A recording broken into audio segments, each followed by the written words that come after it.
6. मानवाची दुष्टाई. नंतर भूतलावर मनुष्यांची वाढ होऊ लागली आणि त्यांस कन्या झाल्या.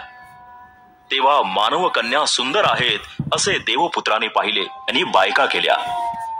तेव्हा परमेश्वर म्हणाला, मनुष्य भ्रांत झाल्यामुळे माझ्या आत्म्याची त्याच्या ठाई सर्वकाळ सत्ता राहणार नाही. तो देहधारी आहे, तथापि मी त्याला 120 वर्षांचा काळ देईन. त्या काळी भूतलावर महाकाय होते. पुढे देवपुत्र मानव कन्यांपाशी गेले, तेव्हा त्यांस पुत्र झाले.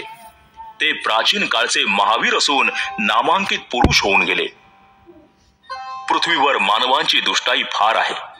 त्यांच्या मनातील येणाऱ्या विचारांच्या सर्व कल्पना केवळ एकसारख्या वाईट असतात असे परमेश्वराने पाहिले. म्हणून मानव पृथ्वीवर उत्पन्न केल्याचा परमेश्वराला अनुताप झाला आणि त्याच्या चित्ताला खेद झाला. तेव्हा परमेश्वर म्हणाला, मी उत्पन्न केलेल्या मानवास भूतलावरून नष्ट करीन. मानव, पशु, रांगणारे प्राणी, आकाशातील पक्षी हे सारे नाहीसे करीन, कारण त्यांस उत्पन्न केल्याचा मला अनुताप झाला आहे. परंतु नोहावर परमेश्वराची कृपादृष्टी होती. नोहा तारू बांधतो. नोहाची वंशावळी येण्याप्रमाणे.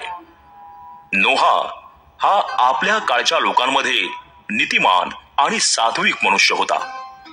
नोहा देवाबरोबर चालला. नोहाला शेम, हाम व याफेत असे 3 मुलगे झाले. त्या काळी देवाच्या दृष्टीने पृथ्वी भ्रष्ट झाली होती. ती जाच जुलमानी भरली होती. देवाने पृथ्वीकडे अवलोकन केले. तो पहा, ती भ्रष्ट होती, कारण पृथ्वीवरील सर्व प्राणी मात्रांनी आपली चाल चळणूक बिघडवली होती.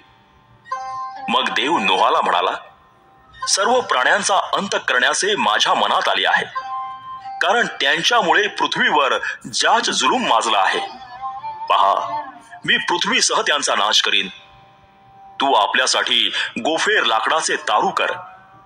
त्या तारवात कोठड्या कर आणि त्यास आतून व बाहेरून डांबर लाव. तारू करावयाचे ते असे, त्याची लांबी 300 हात, रुंदी 50 हात व उंची 30 हात असावी. तारवास उजेडासाठी खिडकी कर.